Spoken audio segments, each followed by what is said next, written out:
Is anyone getting any buffering from me? I might do a dash to the dining room. Dawn, can you tell me?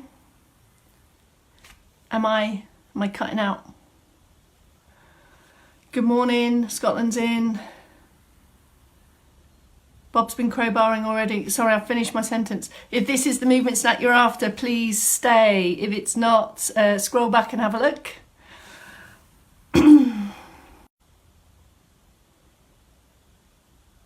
I'm not convinced. I'm not convinced. I've got good Wi-Fi here this morning. Yeah, I've got some as well. Okay, I think we're all right. Anyway, we have, yeah, I'm gonna move. Stay there, folks. I'm gonna move.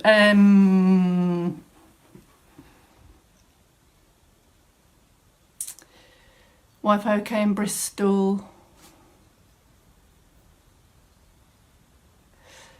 Okay, folks, I'm going to change rooms. Okay?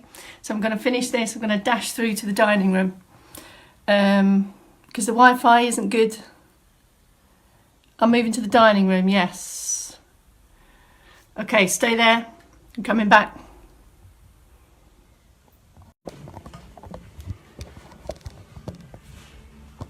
Okay.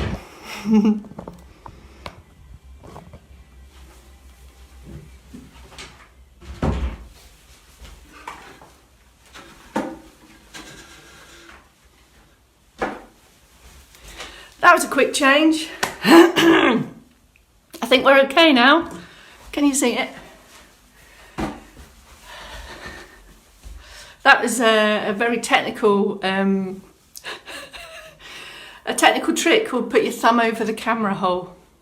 Anyway, good morning everyone, and I'm sorry for the Wi-Fi adjustments this morning. I think we're okay now. Hello Di, hello the Day Elliott Chapel Collective. Hello, Leslie. Thank you, Red Rita. Codename Red Rita from Germany.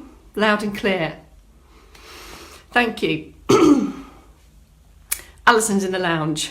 Morning from Dino Land. Hello, Sue. Sue T-Rex, good to see you. Now, after that little manoeuvre, we're almost there. It's ready for a 3, 2, 1. Nothing like a last minute hitch to get the adrenaline going. Hello brother of mine in Berkshire. Right, should we do it? It's a 3, 2, 1. Good morning, my name is Bex Townley. It's Thursday the 7th of May and it's the 8 a.m. movement snack where we're in the business of accumulating additional movement minutes over and above anything else you're doing. And all of these enhancements we're looking to make to mobility in this morning snack serves to help improve the efficiency and enjoyment of all your activities of daily living. Ready, steady, let's go. As with all movement snacks, the options are for stand or for sit. If you are in standing, please make sure that you have some external support at appropriate height for you. Starting every snack with a 1 minute or so of circulation boosting. So if you're in a standing position, external support, I don't want your balance to be challenged. The focus in this minute is to shift the weight from one foot to the other, weight transfer, low knees, and consider what the ankle, feet and toes are doing. Keep that going in stand. That's the standing option. Seated option, as always, hip walk forward. This brings us forward away from the back of the chair. Lift and lengthen out of the centre, and the circulation boosting can either start with one arm or individual arms. Bring them together rhythmically, both moving at the same pace and speed. And depending on what kind of chair you're in, it might also help to bring the hands together just to help with coordination, smooth movement, and if an option, feet and arms come together. Same in stand, one arm or two arms, and bring them together. So we're aiming for a rhythmical movement of arms and legs, which requires a really strong centre of support. So here we talk about lengthening, lifting, growing this section here. This is the biggest effect on our posture, to lift and lengthen here. And by doing that, we get this increase in activity around the centre, around the tummy muscles, around the abdominals, whatever you want to call them. We have this light activity here. Take a pause. After that circulation boost, we should have this feeling of readiness to move more, and perhaps a couple of deep breaths, because we have in fact increased the heart rate a little bit by very nature of boosting the circulation. That is usual, that's what we want to happen. The additional action of what's happening down in the feet and the calves here will further support to improve circulation and increasing the blood flow around the body. Let's move on to our mobility routine. So our top to bottom approach, starting with the shoulders. If you know what's coming, because you've been with us for 7 weeks, carry on, don't mind me. Here's the movement. And take up support, as much support as you need. Lift, open and down. And in seated it's the same. Be sure the check-in seated is that you're lifted out of the centre. If you feel a little bit squeezed and squashed, just take the time to lengthen up and then move on that. So we're looking to take these movements on a really sound and supported trunk position. Here we're building up to this circular back down movement. You might want to see how some up and downs feel first, straight up, straight down. You might want to take alternating. If you have different range of movement in each side, this is usual also, but we're building up to smooth, full, the biggest comfortable range of motion you can. We very rarely take the time to find our way around the possibility and the capability of our moving parts, but that's what this is all about, because it improves everything. Take a pause. Here's the second mobility movement. It's a head turn. Now you may already feel that your head turning is spot on. That's okay. Do it anyway. It all serves to be mindful about any changes over time. It's slow and controlled. It pauses in the middle, and hopefully you can feel each time you turn, perhaps you can get a little bit further. No pace, no speed, it's slow. You're easing that movement. If you're doing it in standing, take up support. Any turn of the head may challenge your balance to a greater or lesser degree. Even though you're considering the moving part, still consider the supporting structure underneath it. So that's the trunk, it's the legs, it's the knees, it's the weight. And that's exactly the same in sit, but now I've got my buttocks, the weight across my buttocks. So all of these movements require, or we're suggesting that in these movement snacks we think about the supporting bits and the moving bits. Here's the third movement from the mobility routine. Have a look. It's here. A backward press.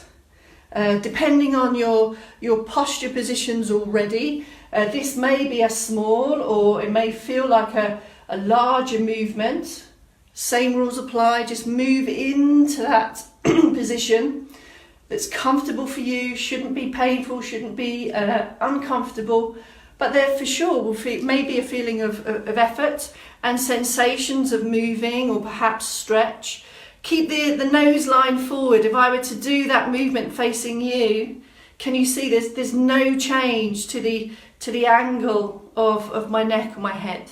And my gaze is right at you.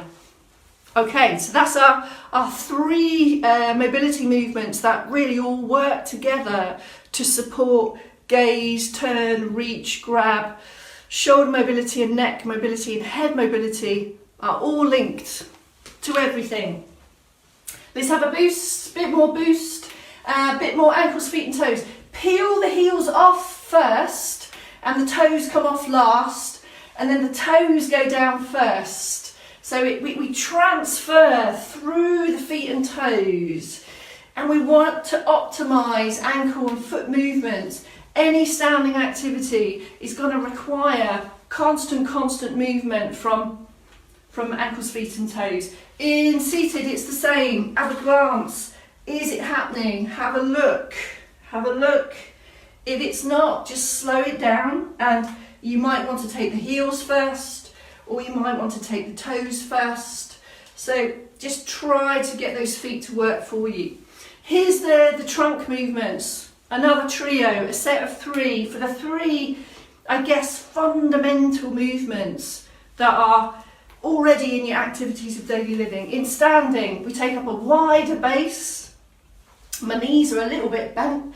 I'm lifted and open, and let's start the turn. Here we go. And come back. I'm using support here. We're not looking to challenge balance here. If you do feel that your balance is affecting the range of motion, have a sit down, because the focus now is mobility and movement. I don't want a balance challenge. Anchor the buttocks, anchor the feet, and now take the turn. And if you can be aware of how much movement you have in a seated position, then that's the movement ultimately you're aiming for in a standing position. But there's lots of other things at play, of course, when we come to stand. So can you see from the front, my hips are still, I'm turning. Now in daily life, when we go about our business, our activities, then our hips will move, of course they will, but the primary aim here is to really optimise the available movement from the middle bit, from the trunk, from the muscles, from the spine, all that stuff. We want to make the most of this turn, and this turning relates to moving around in bed, getting in and out of chairs, getting up the floor, having a bath, having a shower, getting dressed, putting on a seatbelt. The list is endless. Let's just have a little bit of a roll, a little bit more arm, bent arm position, drive the elbow back in, sit or stand, the same. And let's move now to side bends. Anchor the feet, anchor the buttocks if you're sat down, lengthen. So we're bending on a lengthened spine, can you see? And I can support here, and you should feel that you can go down and come up again at all the same pace, with control, and up again. And if you're in a chair with arms, you can get some extra confidence there by putting your elbows on those if you want to.